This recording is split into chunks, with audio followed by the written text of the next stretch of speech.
Good morning मित्रों। आज हम अध्ययन करेंगे क्लास 11 का चैप्टर नंबर 10 जिसका नाम है तरलों में यांत्रिक गुण। इससे पहले हमने अध्ययन किया था स्पर्श कोण या संपर्क कोण, उसके बारे में समस्त डिटेल्स हमने पिछले वाले वीडियो में दी हैं। आज हम अध्ययन करेंगे दाब आधिक्य।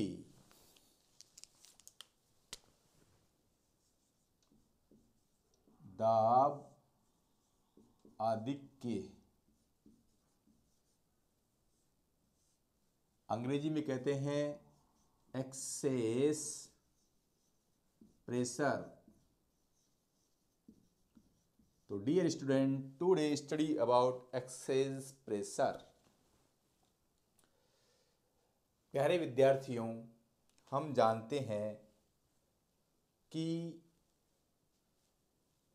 जो अंतर आणविक बल हैं वो आकर्षण और प्रतिकर्षण दोनों प्रकार के होते हैं।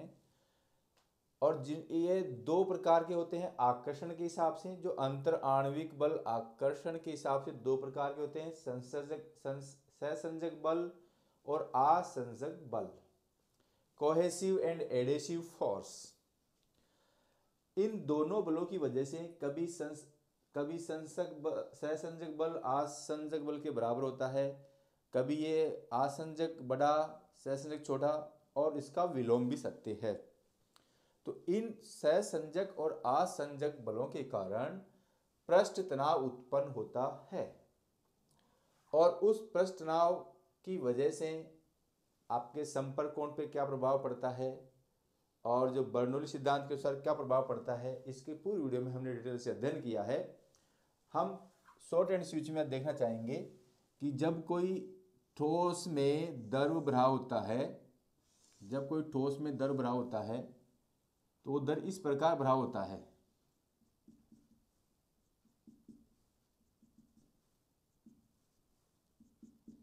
और हम ये भी जानते हैं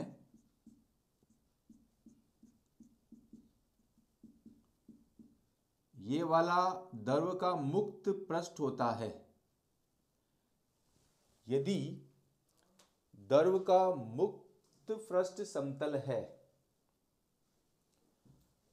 तो इस द्रव के पृष्ठ पर स्थित प्रत्येक बिंदु पर अणु पर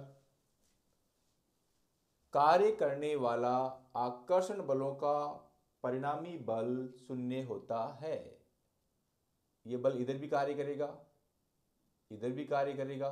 कुल मिला के समतल पृष्ठ पर स्थित अणु के प्रत्येक बिंदु पर कार्य करने वाले आकर्षण बलों का परिणामी बल शून्य होता है। दूसरी जो बात है, मान लो कि ये मेरा कोई ठोस है और इसमें कोई द्रव भरा हुआ है,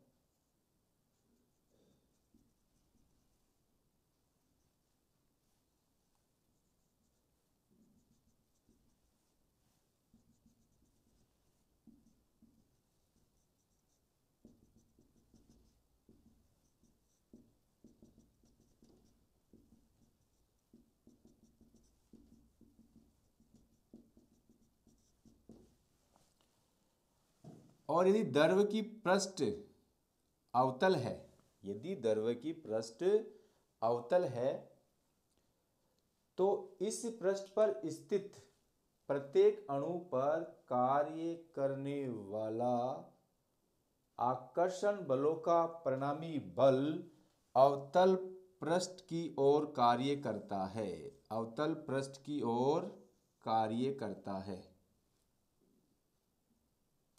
यहां देखो समतल पृष्ठ पर परिणामी बल शून्य है, 0, और यहां पर परिणामी बल इधर कार्य कर रहा है। जो थर्ड केस है, माना कि ये मेरा ठोस है, इस ठोस के ऊपर जो वक्र पृष्ठ है वह आपकी उत्तल है। यदि ठोस की वक्र पृष्ठ उत्तल है तो उत्तल पृष्ठ पर स्थित प्रत्येक अणु पर कार्य करने वाला आकर्षण बल, कार्य करने वाले आकर्षण बलों का परिणामी बल द्रव की पृष्ठ के और कार्य करता है। जिधर द्रव की पृष्ठ होती है उधर ही कार्य करता है। तो आशा करता हूं कि ये बात आपके समझ में आई होगी। देखो, अब आपके दिमाग में ये और आ रहा होगा कि अवतल पृष्ठ कब होती है, उत्तल पृष्ठ क्यों होती है, या समतल पृष्ठ पर अध्ययन हम क्यों नहीं करते हैं। इसका भी रीजन है, हमने जब सहसंजक बल और आसंजक बलों का अध्ययन किया था तब उसमें कहा था कि द्रव के अणु के मध्य केवल सहसंजक बल कार्य करते हैं, और जब ये पात्र ठोस है, ये द्रव है, जब द्रव और ठोस के अणु के मध्य आसंजक बल कार्य करते हैं। इन सहसंजक और आसंजक बलों की वजह से ही द्रव का पृष्ठ है वो वक्राकार हो जाता है। देखो, मैं लिखूंगा तो आपको ज्यादा समझ में आएगा। द्रव के अणुओं के मध्य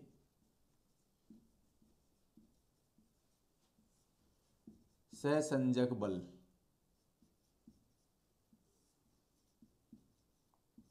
तथा द्रव व ठोस के अणुओं के मध्य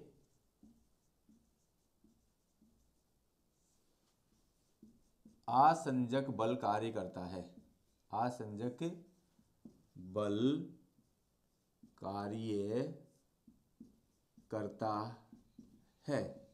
ये हम पूरी वीडियो में इसकी अध्ययन कर चुके हैं। इसी कारण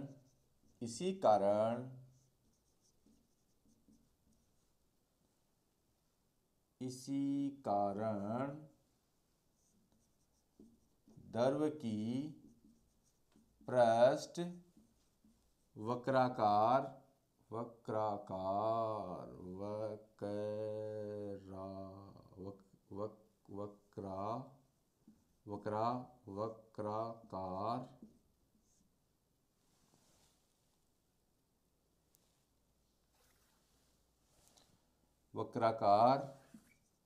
होती है। अब जो हमारी पहली स्थिति है, ये अपना चित्र नंबर 1A है, ये चित्र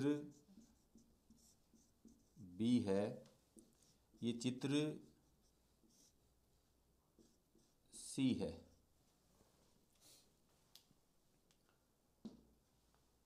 जब द्रव की मुक्त पृष्ठ, देखो केस नंबर फर्स्ट ए,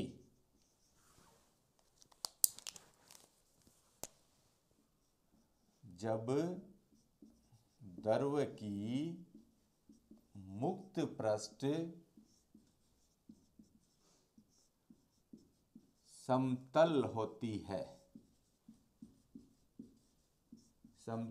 है तो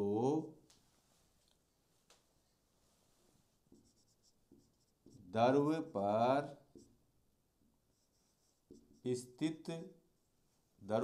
स्थित प्रत्येक अणु पर कार्य करने वाले, तो द्रव पर स्थित प्रत्येक अणु पर कार्य करने वाले आकर्षण बलों का परिणामी बल शून्य होता है। जब द्रव की मुक्त पृष्ठ समतल होती है तो द्रव की पृष्ठ के प्रत्येक अणु पर कार्य करने वाले आकर्षण बलों का परिणामी बल शून्य होता है। ये हमारे केस नंबर फर्स्ट में ये वाली स्थिति बनेगी। केस नंबर सेकंड में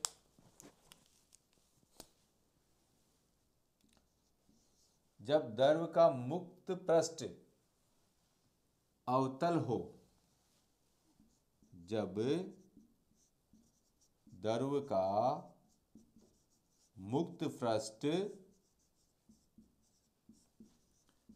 अवतल है तो द्रव पर स्थित प्रत्येक अणु पर कार्य करने वाले आकर्षण, द्रव पर स्थित प्रत्येक अणु पर कार्य करने वाले आकर्षण बलों का परिणामी बल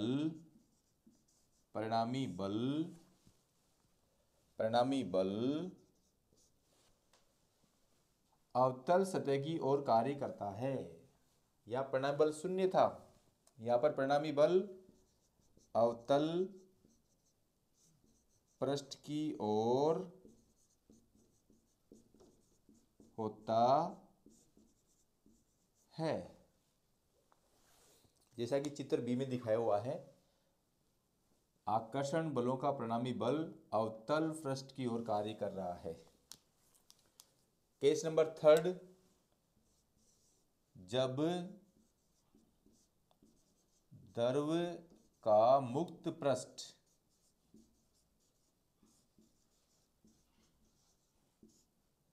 उत्तल है तो द्रव पर स्थित प्रत्येक अणु पर कार्य करने वाले आकर्षण बलों का कार्य करने वाले आकर्षण बलों का परिणामी बल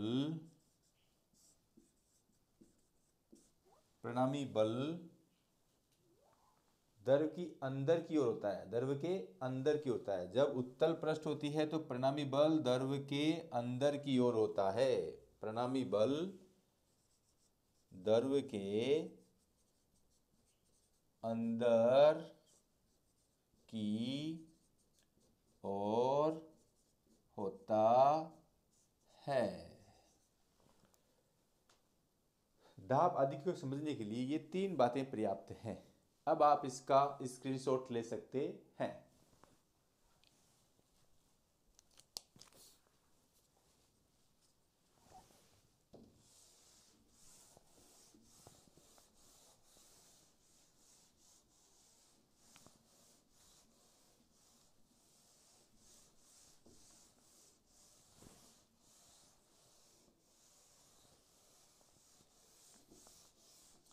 अब नेक्स्ट है, इस दाब आदिके का इस्तेमाल हम कहाँ करते हैं या इससे क्या ज्ञात कर सकते हैं।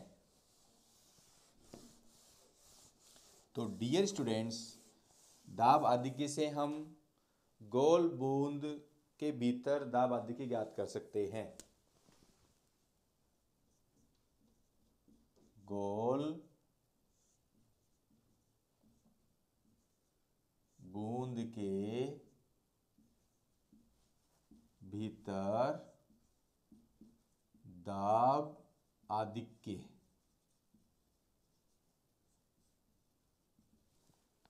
गोल बूंद के भीतर दाब आदिक्य ज्ञात करने में हम दाब आदिक्य यानी गोल बूंद के भीतर दाब आदिक्य कितना होगा, ये बात हम यहाँ देखेंगे। इसके लिए हम एक गोल बूंद ले लेते हैं। वैसे गोल बूंद का आकार छोटा होता है, परंतु समझाने के हिसाब से या समझाने के दृष्टिकोण से मैं थोड़ी बड़ी बूंद लेता हूँ। इस गोल बूंद की जो त्रिज्या है वो आपकी स्मॉल आर है।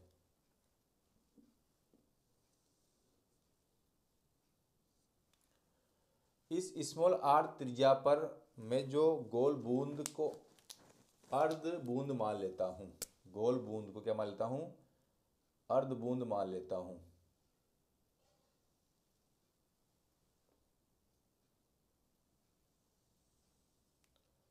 और ये इसकी भाग ए, बी और सी हैं।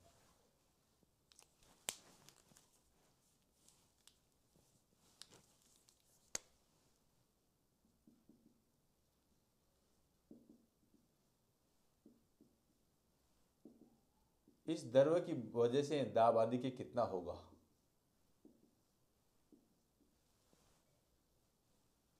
यहाँ जो बल लगेगा, अभी देखा था हमने, इधर की तरफ लगेगा,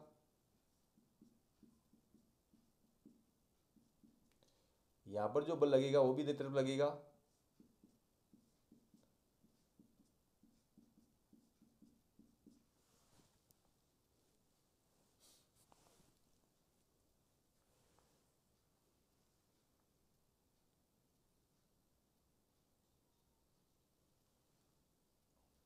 अब देखो, माना जो गोल बूंद है वो अर्ध, माना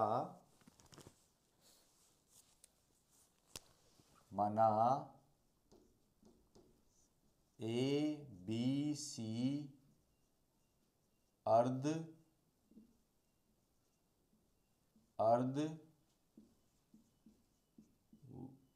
माना ए बी सी अर्धवृत्ताकार है जिसकी त्रिज्या स्मॉल आर वह पृष्ठ तनाव टी है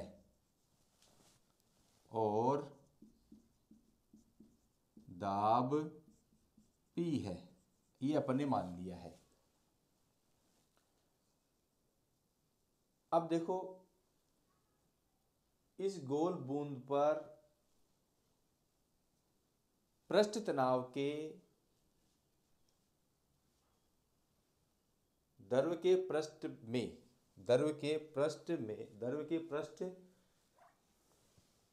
देखो, इस चीज को हम लैंग्वेज को थोड़ा सा सुधारते हैं। द्रव के पृष्ठ पर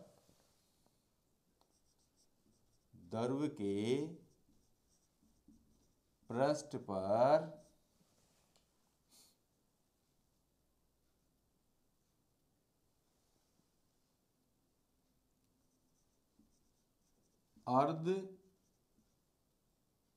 वक्राकार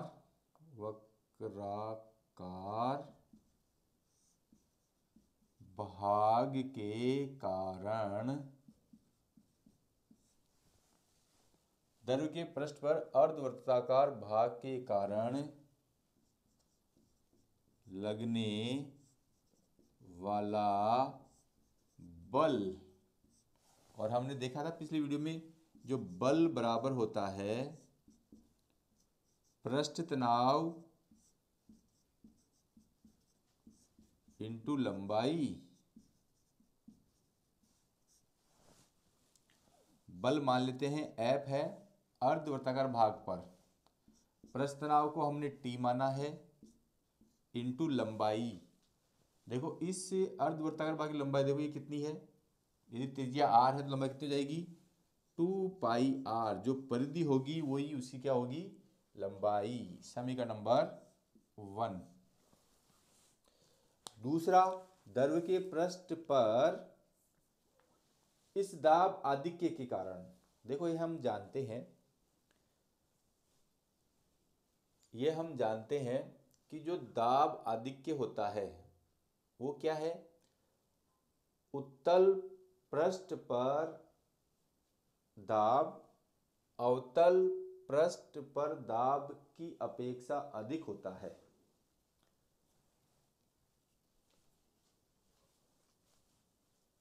उत्तल पृष्ठ पर दाब, देखो इस लैंग्वेज को मैं यहाँ लिख देता हूं, अवतल पृष्ठ पर दाब उत्तल, या मैं किसी द्रव्य पर उत्तल पृष्ठ पर दाब, अवतल पृष्ठ पर दाब उत्तल पृष्ठ पर दाब की अपेक्षा अधिक होता है, अधिक होता है। अब जितना अधिक होता है वही दाब आधिक्य होता है, या मैं ये यूं कह सकता हूं कि अवतल पृष्ठ पर दाब माइनस उत्तल पृष्ठ पर दाब, या अवतल पृष्ठ पर दाब और उत्तल पृष्ठ पर दाब के अंतर को ही दाबांतर कहते हैं। दोनों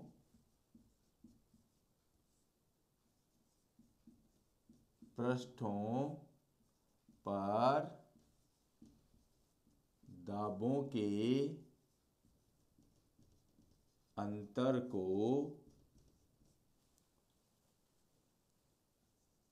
दाबांतर या दाब आधिक्य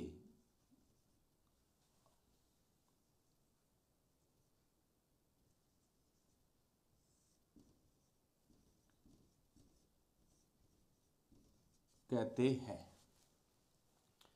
तो इस हिसाब से दाब आधिक्य क्या हो जाएगा, इस हिसाब से दाब आधिक्य आपका हो जाएगा अवतल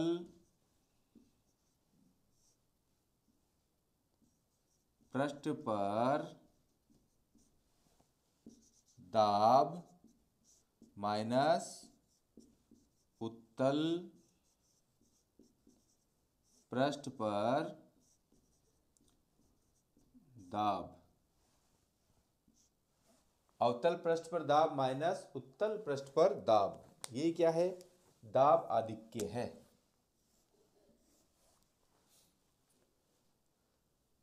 और यही बात हमने कहा कि दो वर्त के पृष्ठ पर अर्धवर्ताकार भाग के कारण लगने वाला बल बराबर पृष्ठ तनाव इंटू लंबाई। लंबाई क्या है, क्योंकि लंबाई यहाँ पर अर्धवर्ताकार भाग में है, और ये एक प्रकार से अर्धवर्ताकार भाग में जो ऊपर वाला पृष्ठ है जो वर्ताकार होता है, और वर्ताकार की परिधि होती है 2πr। तो बल हो गया। इसी प्रकार द्रव्य के पृष्ठ पर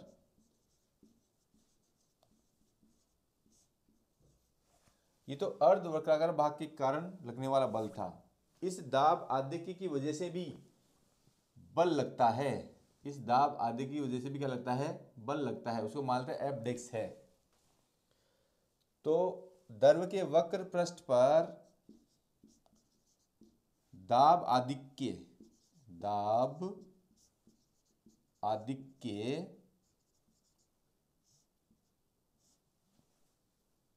के कारण लगने वाला बल F डेक्स, देखो हम ये जानते हैं दाब बराबर होता है बल बटा क्षेत्रफल, दाब बराबर होता है बल बटा क्षेत्रफल। तो बल बराबर क्या हो जाएगा, दाब को हमने क्या माना है P, क्षेत्रफल क्या है A, और इस पृष्ठ का क्षेत्रफल वर्ताकार पृष्ठ का क्षेत्रफल क्या होता है पाई आर स्क्वायर। तो F डेक्स क्या हो जाएगा P pi r square, P into pi r square, equation number 2। अब देखो अर्ध भाग के कारण जो लगने वाला बल है और जो दाब आदि के कारण लगने वाला बल है, वो दोनों क्या होते हैं, संतुलन अवस्था में होते हैं। तो साम्यावस्था में क्या हो जाएगा F बराबर F डेक्स। अब आप इसका स्क्रीनशॉट ले सकते हैं। आशा करता हूं कि आपने इसका स्क्रीनशॉट ले लिया होगा। अब हम हमारे फाइनल सूत्र पर आ चुके हैं। तो संतुलन स्थिति में क्या हो जाएगा? संतुलन स्थिति में F बराबर एफ डेक्स। तो F हमारा क्या आया था? T into 2πr। एफ डेक्स क्या आया था? P into πr square. देखो दोनों तरफ से पाई से पाई कैंसिल हो गया, पाई से पाई कैंसिल, एक आर से इसकी घात कैंसिल, तो 2t बराबर पी आर। तो p बराबर 2t अपॉन आर। तो गोल बूंद के भीतर दाब आधिक्य पृष्ठ तनाव के समानुपाती और अर्ध वक्राकार भाग की त्रिज्या के व्युत्क्रमानुपाती होता है। यह हमारा फाइनल निष्कर्ष आ गया है। इसके बाद में जो सेकंड नंबर है वो है साबुन के बुलबुले के भीतर दाब आधिक्य।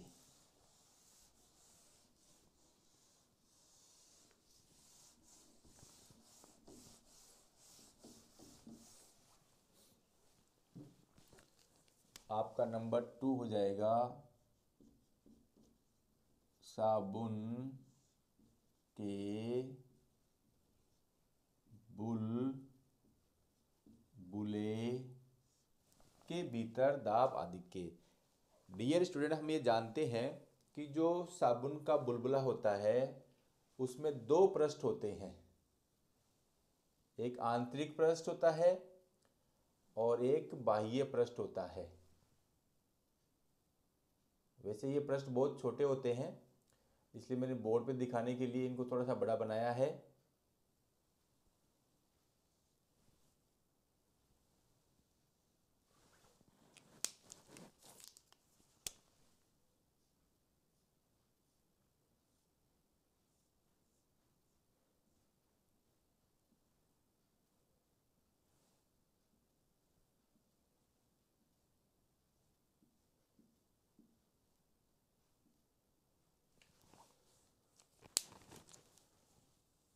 मान लेते हैं कि ये इनका सेकेंद्रीय वर्त है।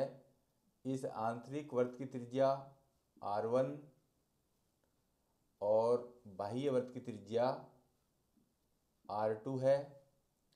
इसके आंतरिक भाग को हम मान लेते हैं P। ये जो दोनों वर्तों का कॉमन भाग है उसको मान लेते हैं Q। यहाँ पर एक बिंदु P है, यहाँ पर एक बिंदु Q है और बाहर बिंदु R है और इसका केंद्र O है। अभी हमने देखा था कि जो दाब आधिक्य था, बाहरी और अंदर पृष्ठ पर जो दाब आधिक्य था, जो दाब आधिक्य होता है वो एक प्रकार से दाबांतर होता है। अंदर और बाहरी पृष्ठों का अंदर ही दाबांतर क्या होता है? दाब आधिक्य। और वो दाब आधिक्य हमने फाइंड किया था 2t अपॉन r। इतनी बात क्लियर होनी चाहिए। तो ये साबुन के बुलबुले के भीतर दाब आधिक्य वाली बात स्पष्ट हो जाएगी। अब हम क्या करेंगे? P और Q में दाबांतर। P और Q में दाबांतर हम चाहते ये भी लिख सकते हैं। एक साबुन के बुलबुले की आंतरिक और बाह्य त्रिज्याएं क्रमशः R1 और R2 हैं और पृष्ठ तनाव T है और दाब P है। ये भी हम मान सकते हैं।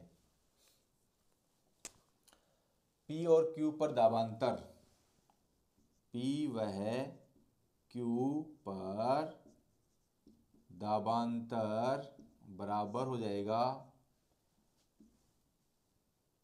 देखो ये P और Q मानना हमारा गलत हो सकता है क्योंकि दाब को भी हम P मानते हैं।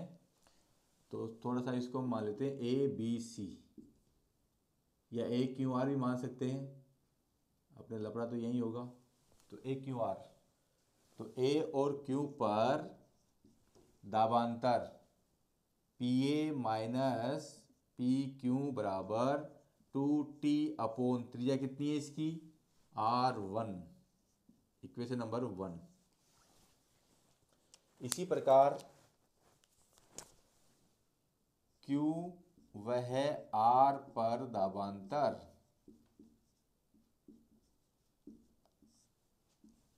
PQ माइनस PR बराबर 2t।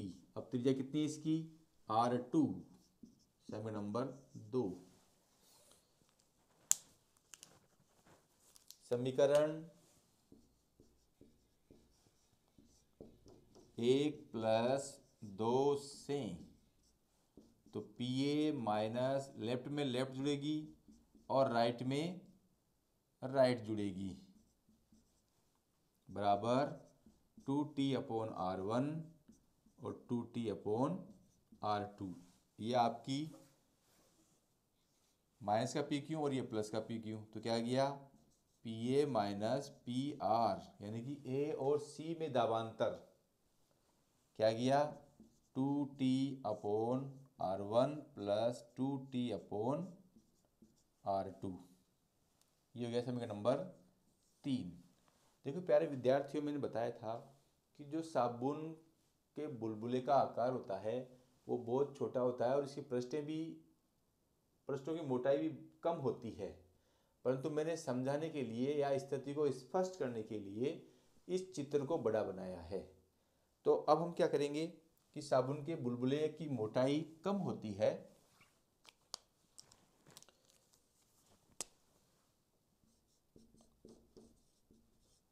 साबुन के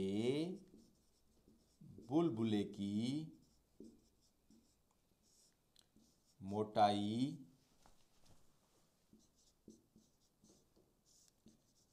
कम होती है, अतः R1 बराबर R2 बराबर R, समीकरण 3 में रखने पर, समीकरण 3 में रखने पर तो क्या जाएगा P A minus P R, अर्थात इस पी ए माइनस दाबांतर को मैं P मान लेता हूं बराबर 2t upon R plus 2t upon R। तो T बराबर क्या हो जाएगा, तो P बराबर दाब आधिक्य P बराबर क्या जाएगा 4t अपोन R, जो कि गोल बूंद के भीतर दाब आधिक्य की दुगनी होती है। यहाँ पर भी जो दाब आधिक्य है, चाहे साबुन के बुलबुले के भीतर दाब आधिक्य हो या गोल बूंद के भीतर दाब आधिक्य हो, दाब आधिक्य पृष्ठ तनाव के समानुपाती और त्रिज्या के व्युत्क्रमानुपाती होता है। देखो case number first, P direct proportional to T। It means यदि हम P और T में ग्राफ खींचें, मान लिया कि ये y एक्स पर आपका P है और x एक्स पर T है, तो ये ग्राफ इस प्रकार आएगा, अर्थात P प्रोपोर्शनल टू T। दूसरा, जो दाब आधिक्य है वो त्रिज्या के व्युत्क्रमानुपाती है। इस स्थिति में जो ग्राफ आएगा